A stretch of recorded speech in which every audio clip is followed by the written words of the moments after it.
Assalamualaikum and hi, I'm Adila and my friend Ain. Today we will be presenting on making inference and drawing conclusions.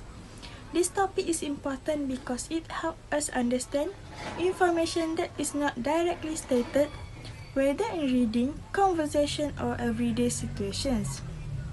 What is the meaning of inference? Inference is just a big word that means a conclusion or judgment.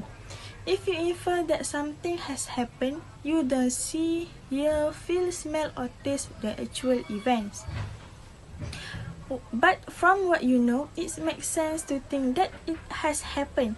You make inference every day. Most of the time you do so without thinking about it. What does it mean to make an inference?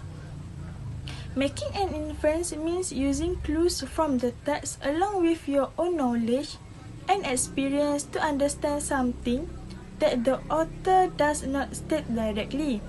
It's like being a detective, reading between the lines to figure out hidden meaning. What does it mean to draw a conclusion?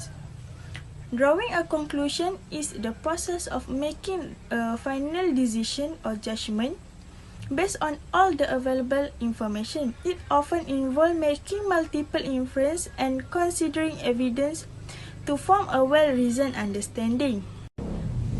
There are 4 steps to making an inference. Look for clues in the text. Pay attention to details such as descriptions, dialogue, and actions. Use your prior knowledge. Think about what you already know from experience or previous reading. Combine the clues with your knowledge. Connect the new information with what you already understand. Make an educated guess. Based on the evidence, form a logical conclusion about what is happening. There are 4 steps to drawing a conclusion. First, collect information from the text. Look at the facts, events, and details provided. Second, analyze the evidence, which is consider what the author is suggesting but not directly stating. Third, eliminate unlikely possibilities, which is think critically about what makes the most sense. And the last one is make a final judgment, which is decide on the most reasonable explanation based on the given. There are 2 examples of making an inference. Example 1. Jason starts at the dark, clouds gathering a booth and quickly runs inside, slamming the door behind him. The inference is Jason trying to avoid getting caught in the storm. Example 2. Emma's hands were shaking as she held her test paper. She let out a deep sigh and smiled. The inference is Emma was nervous about her test result, but now relieved and happy. There are 2 examples of drawing a conclusion. Example 1.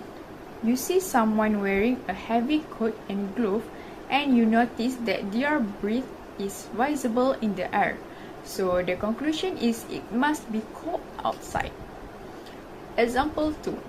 The light in the house were off, the car was gone, and the mailbox was full of uncollected mail. So the conclusion is the people who live in this house are probably away on vacation. Why are inference and conclusions important? First, they help us understand deeper meanings in books, movies, and conversation. Second, they allow us to think critically and make better decisions. Third, they help us interpret nonverbal cues in real life. The conclusion of our topic is making inference and drawing conclusions are skills for reading comprehensions, critical thinking, and daily life. By paying attention to clues, using background knowledge, and making logical connections, we can uncover meanings that are not immediately obvious.